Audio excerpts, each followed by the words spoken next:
Chào các bạn, thì hôm nay mình sẽ hướng dẫn các bạn cái cách mà chúng ta làm thế nào để thiết kế được cái banner này các bạn. Mà làm sao cho nó đúng kích thước nha. Thì khi mà chúng ta làm web á, thì những cái banner mà chúng ta quảng cáo như thế này thì nó rất là quan trọng các bạn.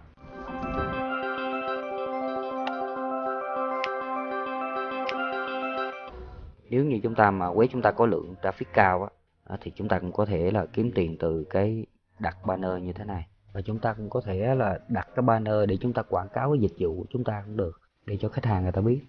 Thì để đâu chính xác cái kích thước á, chúng ta nhấn cái phím print á, print bằng phím này các bạn, rồi chúng ta nhấn thì lúc này nó đã lưu cho ở trong cái bộ nhớ mà clipboard của chúng ta đó.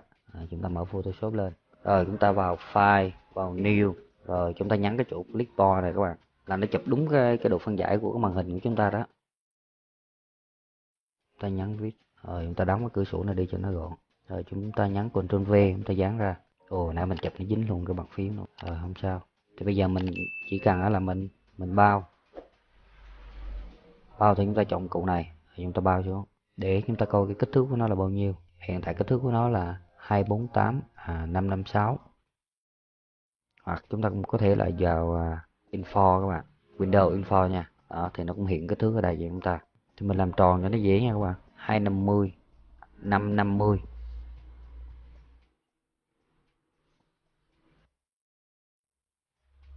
ở trên cùng nha các bạn. Rồi chúng ta nhập kích thước ở đây, được phân giải chúng ta chọn 72 thôi. Ở đây chúng ta chọn là pixel trên in.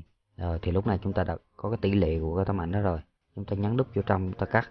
Chúng ta có thể kiểm tra vào image size nha các bạn. Rồi chúng ta kiểm tra đúng y rồi đó, 250 550. Rồi bây giờ chúng ta sẽ thiết kế một cái banner cho nó được một tí ha. Nhiều khi chúng ta mở cái tấm ảnh này nè, chúng ta coi kích thước của nó cũng được, nhưng mà nếu mà chúng ta làm như vậy á, thì tùy vào cái người thiết kế ban đầu các bạn. Nhiều khi họ làm kích thước nó quá lớn nè, chúng ta kiểm tra tấm ảnh này, chúng ta sẽ biết kích thước của nó nè. Đó, kích thước của nó là 326 x 752. Kích thước nó rất là lớn. Thì khi chúng ta up lên web như vậy á, thì quá trình mà web chúng ta load á, nó sẽ nặng hơn. Còn cái cách hồi nãy mình chỉ các bạn là chụp để chúng ta lấy được cái kích thước nó chính xác nhất. Và như vậy thì chúng ta sẽ không làm cho cái tấm ảnh nó quá to, mà chúng ta làm tấm ảnh nó vừa phải thì web chúng ta load nó nhẹ hơn. Còn cái cách này thì nó vẫn lấy đúng tỷ lệ của tấm ảnh được, chứ cái điều là tấm ảnh nó nặng thôi. Rồi chúng ta sẽ kiếm một cái tấm nền nào đó để chúng ta thay thế vô, chúng ta thiết kế. Thì mình sẽ lên mạng kiếm cái mẫu banner đi, để mình học hỏi cái cách người ta làm như thế nào để mình làm cho nó đẹp. Ồ, đây nó toàn mẫu ngang không, đây cũng có mẫu đứng nè. Thì các bạn cũng có thể thiết kế được cái mẫu giống như thế này, chúng ta học, hoặc mẫu này cũng được, nhưng mà thời gian nó ngắn quá, cho nên mình chỉ muốn làm cho nó nhanh thôi. Có dịp nào đó mình hướng dẫn các bạn cái cách thiết kế được như mấy cái mẫu này. Toàn mẫu ngang không. Nếu mà nãy chúng ta tìm chúng ta để là mẫu banner đứng thì chắc là cũng sẽ nhiều quá các bạn. Bây giờ thì chúng ta tìm một cái background thôi cho nó lẹ. Tại mục đích cái bài hôm nay mình hướng dẫn các bạn là cái cách mà chúng ta tạo một cái banner mà nó đúng cái kích thước web, chứ mình không có thời gian mình dạy thiết kế. Ví dụ như mình muốn lấy mẫu này đi,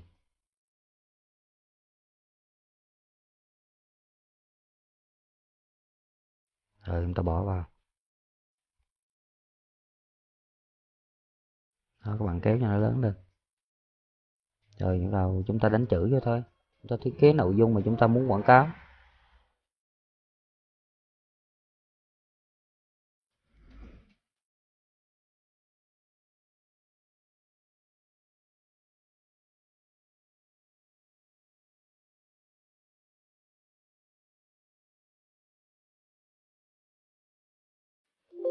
Đối với mẫu đứng này các bạn phải nên cho nó một hàng nó ít chữ thôi. Thì lúc này các bạn kéo lên thì cái chữ nó sẽ to hơn. Chứ như hồi nãy thì các bạn thấy đó, một hàng mà 4 chữ thì cái chữ nó cũng sẽ rất là nhỏ. Rồi mình kiếm cái icon YouTube để mình đặt vô. Mình bán mấy cái dịch vụ mà như cái ad mà bật kiếm tiền các bạn, bật kiếm tiền YouTube đó. Rồi bỏ icon vô. Các bạn nhớ phải không được nhấn shift nha. Đối với cái phiên bản mà Photoshop này chúng ta không có nhấn shift. Còn những phiên bản ví dụ như là Adobe CC trước á, thì chúng ta phải nhấn shift thì nó mới bốt theo tỷ lệ. Còn đối với phiên bản mới bây giờ thì mặc định là bốt nó theo tỷ lệ luôn. Cho nên chúng ta không cần nhấn shift. Còn nếu các bạn thấy không? Không cần nhấn shift. Còn nếu mà nhấn shift mà nó hư nè. Chúng ta bỏ vô thôi, chúng ta kéo chúng ta bỏ vô. Không nhấn shift nha. Rồi. Đó các bạn thấy khi đặt vào đúng không? Nó sẽ che mấy cái đối tượng khác đúng không? Chúng ta chọn rasterize layer để chúng ta cho nó về kiểu hình ảnh. Rồi chúng ta chọn Magic Wand Tool, chúng ta xóa cái nền trắng đó đi. Đó, thì lúc này nó sẽ không có che cái nền của chúng ta. Bước này là bước tách nền nhanh nhất á. Ở đây chúng ta sẽ nhấn vào Ctrl C, chúng ta nhân bản nó lên một cái nữa, rồi chúng ta sửa chữa lại.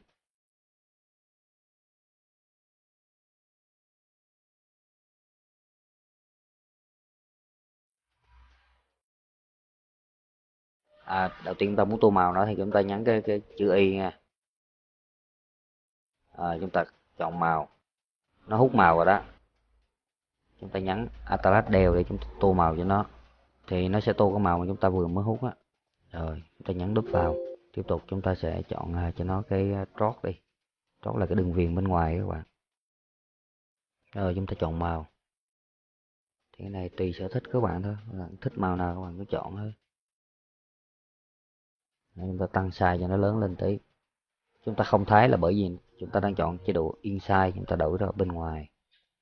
Rồi chúng ta chỉnh kích thước cho nó phù hợp. Rồi chọn màu lại, cái màu nó nổi nổi là được. Rồi bây giờ mình chọn màu này đi. Rồi đó là cái kích thước của cái trót đó các bạn.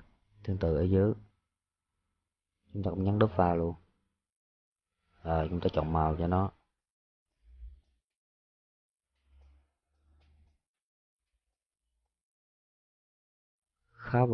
Color overlay là tức là cái màu tô bên trong đó các bạn.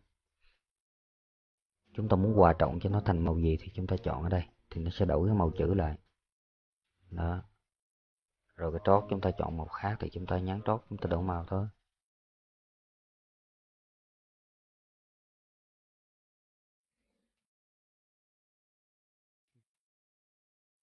Rồi chúng ta có thể đổi màu chữ khác cũng được. Rồi màu bên ngoài đường trót chúng ta chọn.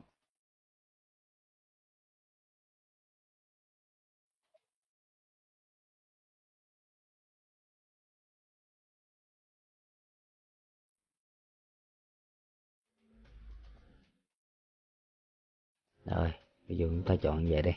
Rồi bên cạnh đó chúng ta cũng có thể làm cho nó có bóng đổ. Đó, cái này là cái kích thước của cái bóng đổ. Rồi chúng ta di chuyển cái bóng đổ theo ý muốn chúng ta. Rồi chúng ta đổi cái góc của cái bóng đổ.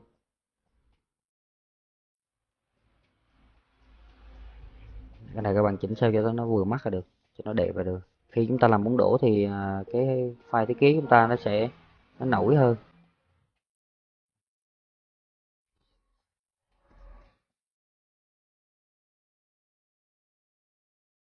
Rồi tương tự chúng ta cũng làm cho cái thằng trên luôn.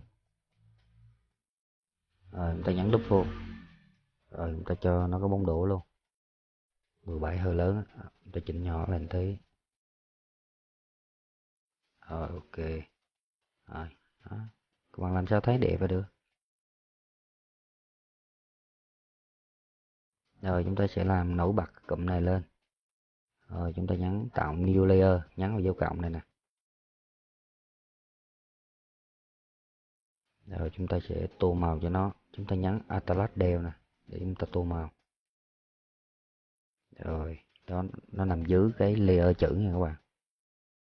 Rồi chúng ta chỉnh cho nó mờ mờ tí, chỉnh sao cho vừa mắt thôi, chỉnh sao mình thấy nó cho nó nổi chữ và nó rõ cái vùng nó lên là được.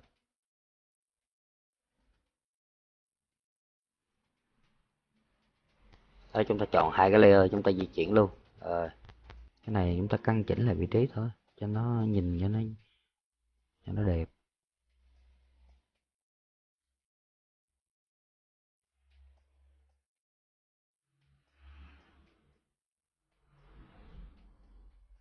Rồi chúng ta nhớ là không nhấn shift nha, để nó kéo theo tỷ lệ đó. Rồi chúng ta tô màu lại cho nó, nhấn đúp vào chúng ta tô màu thôi.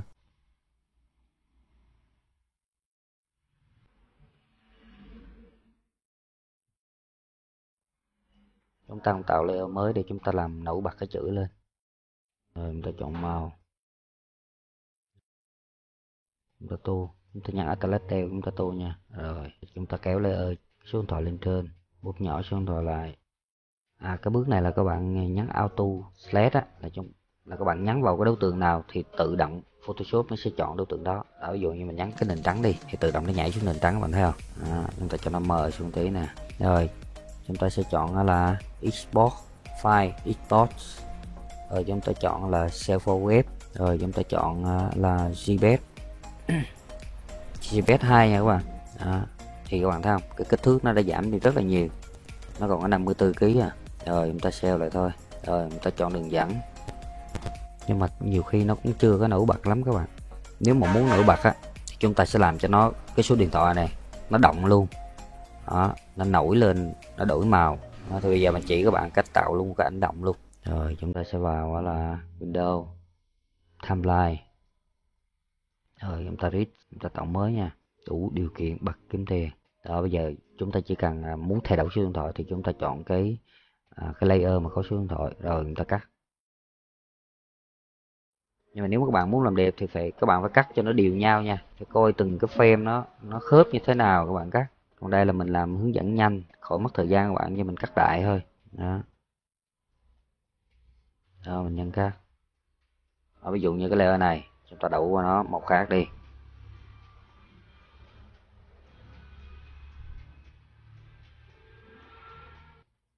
Rồi tương tự chúng ta chuyển qua layer này, chúng ta cũng đổ cho nó một màu khác. Thì lúc này quá trình mà chúng ta tạo ảnh động nó sẽ chuyển đổi cái số điện thoại từ màu này qua màu khác, qua mà quá trình mà chúng ta lựa chọn màu ở đây nè. Thì tùy chúng ta thôi, chúng ta muốn đổi nó màu gì thì chúng ta cứ lựa chọn đổi màu thôi. Cái bước này chỉ đơn giản là như vậy thôi. Các bạn phải nhớ theo thứ tự nha các bạn. Ví dụ như các bạn chọn là màu số 1, lần thứ nhất đổi là màu gì, lần 2 màu gì, lần thứ 3 màu gì, thì chúng ta phải làm cho nó khớp như vậy thì quá trình mà nó chạy động như vậy á, nó mới đẹp được. Chứ chúng ta không có thể nào mà cho nó nhảy mà tùm lum màu là được. Như hồi nãy là mình copy màu rồi đó. Giờ mình copy màu nè. Màu số 3, màu số 3, đây là màu số 4 đúng không?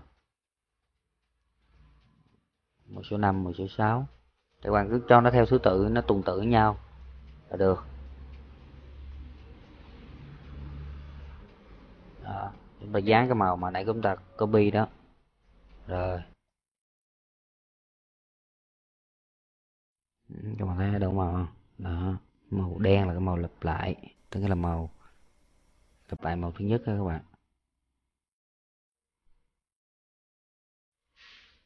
Giờ chúng ta sẽ đổi nó một màu khác nữa đi, cho nó thêm màu. 1, 2, 3, 4.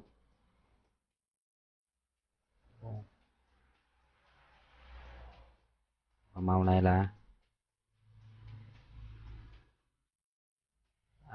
bên cạnh chúng ta cũng có thể di dời mấy cái layer này được nha các bạn. Rồi chúng ta Ctrl G, chúng ta nhân bản nó ra để chúng ta thêm một cái vùng để mà chúng có thêm một cái màu đó các bạn. Rồi ở đây dư chúng ta cắt nó đi, chúng ta bỏ. Rồi tương tự ở đây chúng ta sẽ quay lại nó là màu đen để nó quay lại cái màu đầu tiên.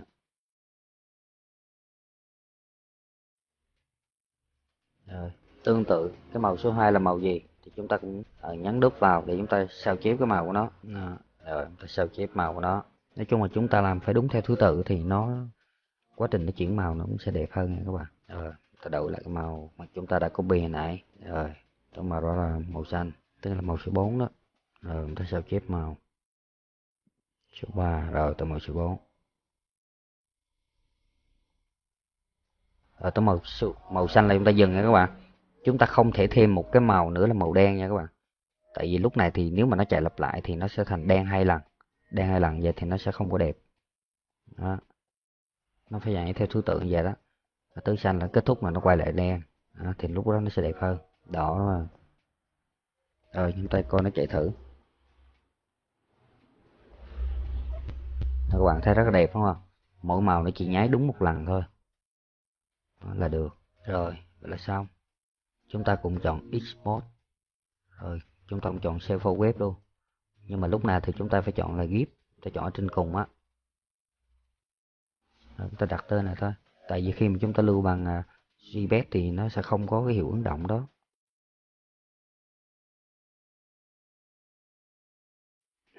Rồi chúng ta có thể thay vào web của chúng ta đúng không? Rồi chúng ta nhấn vào bất kỳ cái banner nào.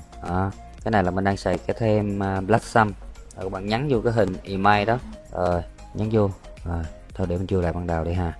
Rồi chúng ta vô trang nha. Rồi chúng ta vô tất cả các trang. Rồi chúng ta vô edit with UX Builder. Rồi chúng ta nhấn vào cái email mà chúng ta muốn thay đổi đó. Rồi chúng ta nhấn Gen Media. Rồi chúng ta tìm cái đường dẫn mà hồi nãy chúng ta lưu cái ảnh ở đâu á. Rồi chúng ta chọn nó. Rồi đợi nó up lên. Rồi chúng ta sử dụng ảnh. Thì các bạn thấy không? Đó, nó động luôn rồi đó. Nói chung là chúng ta dùng ảnh động nó sẽ nổi bật hơn là cái ảnh tĩnh. Và cái số điện thoại đó nó nhìn như nó nháy nháy vậy đấy, thì nó sẽ làm cho người dùng dễ nhắn vào hơn. Và chúng ta có thể chèn liên kết đồ này kia, khuyến khích người dùng người ta nhắn nó dễ dàng hơn. Thì qua cái video này thì mình cũng đã hướng dẫn các bạn cái cách mà chúng ta có thể tạo được một cái banner tĩnh hoặc là động, và chúng ta tạo cái banner phù hợp với cái kích thước mà của cái theme chúng ta đang quy định cho nó. Cho nên là cái kích thước của cái file nó vô nó rất là khớp và rất là đều, và chúng ta sẽ không làm cái file nó quá là nặng đi. Nếu mà chúng ta làm đúng tỷ lệ như ban đầu mình nói đó thì file nó sẽ rất là nặng.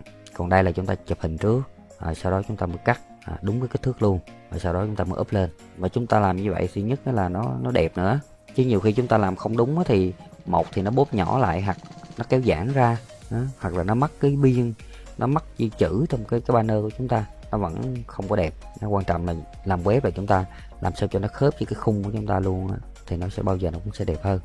Đó, chúng ta làm khớp hết, đều hết, nó thẳng từ trên xuống dưới, nó thẳng luôn ha, nó mới đẹp được. Chứ nhiều khi chúng ta làm nó bóp vô thì cái ảnh thì bự, ảnh thì nhỏ, nó không đều nhau, nó đâu có đẹp với web các bạn được. Khi mà mình cắt đúng nhau là nó sẽ tự động nó đều nhau hết đó. Và những cái khác các bạn làm cũng tương tự như vậy. Các bạn cứ chụp hình, các bạn lấy cái kích thước của nó trước, rồi sau đó rồi chúng ta tiến hành chúng ta thiết kế nó. Và chúng ta làm như vậy thì web chúng ta load nó cũng nhẹ nữa, và Google nó đánh giá cũng sẽ rất là cao. Rồi cảm ơn các bạn đã quan tâm theo dõi. Hẹn gặp lại các bạn ở những video sau.